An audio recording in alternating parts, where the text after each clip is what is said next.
Evet, çok teşekkür ediyorum öncelikle bu fırsatı bize verdiğiniz için.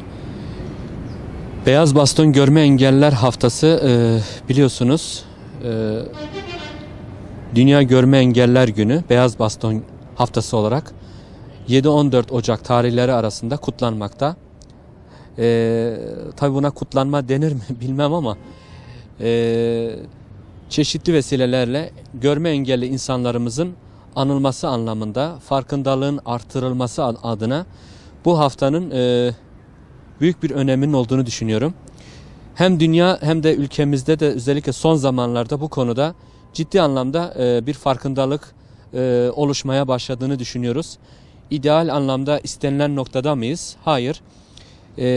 Son yıllarda genelde engelliler, özelde ise görme engellilerle ilgili konuda ülkemizde devletin çok ciddi önemli adımları olmuştur.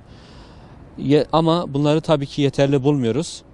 Özellikle yetkin engellilerin veya alandan bizzat insanlar istihdam edilmeleriyle birlikte ve görme engelli ve genelde de tüm engellilere fırsat ve imkanlar verildiği zaman ne derece büyük işler başarabileceğine olan inancımızı belirtmek adına bu haftanın ben önemli olduğunu düşünüyorum. Tüm yaşam alanlarının engellilere uyarlanması gerektiğini düşünüyorum. Yani engelsiz yaşam diyoruz ya, gerçekten engellileri sadece yardım ederek onları işte bakıma muhtaç kişiler olarak görmek değil, bizzat onları yetenek ve ilgileri doğrultusunda fırsat ve imkanları verdiğimiz zaman ülke ekonomisine doğrudan ne derece katma değer katabildikleri gerçeğini görebiliyoruz. Hem kendine hem topluma hem de ailesine yük olmaktan çıkıp bizzat birçok şeyleri başarabileceğine olan inancımızın kazanmamız gerekiyor.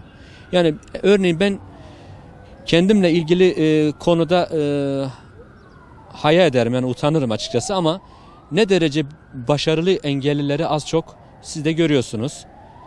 Yani o insanı fırsat verdiğiniz zaman o insanın gerek erişilebilirlikte gerekse ulaşımda fiziki ortamları engelliye uyarlanması halinde ve bilgiye ve teknolojiye ulaşıp bunu kullanabildiğinde birçok sağlıklı bireylerle mukayese edilemeyecek kadar büyük işler başarabildiğini görebiliyoruz.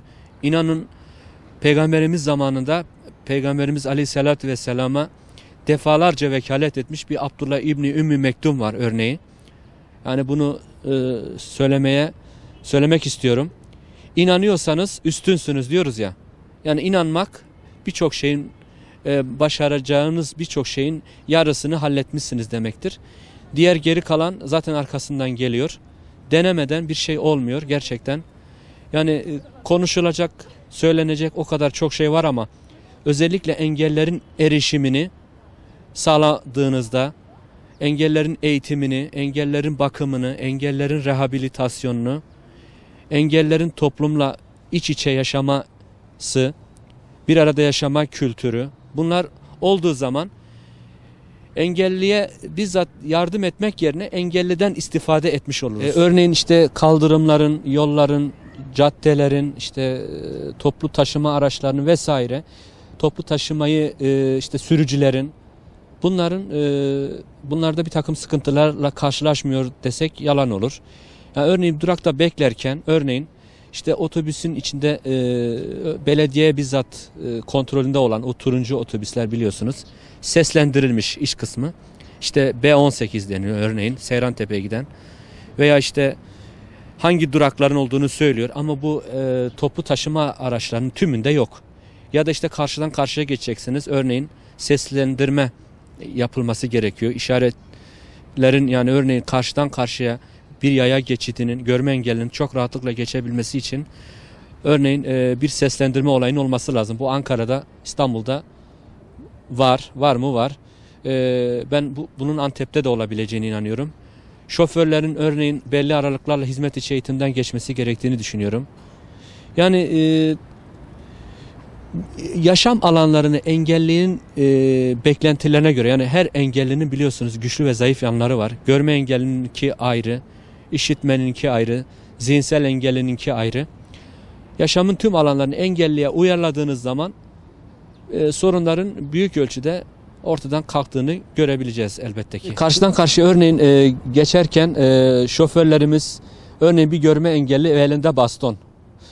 Yani çok acele bir işi yoksa yani olsa bile yani orada bazı yerlerde örneğin arabasını bile durdurup inip arkadaşı karşıdan karşıya geçirdiklerine şahit oluyoruz. Yani ben bunun tüm şoförlerde olması gerektiğini, vatandaşlarımızla az önce ben işte durakta beklerken sizi örneğin bayan bir arkadaş geldi bana dedi pardon dedi bir ihtiyacınız var mı?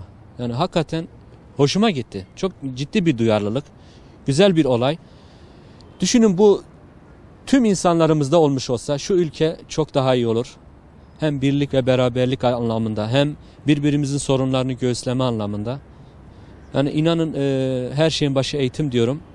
Yeter ki bu konuyu el birliğiyle halletme adına gerekli adımları atabilelim. Görme engellerle ilgili isteklerimiz, taleplerimiz şunlar.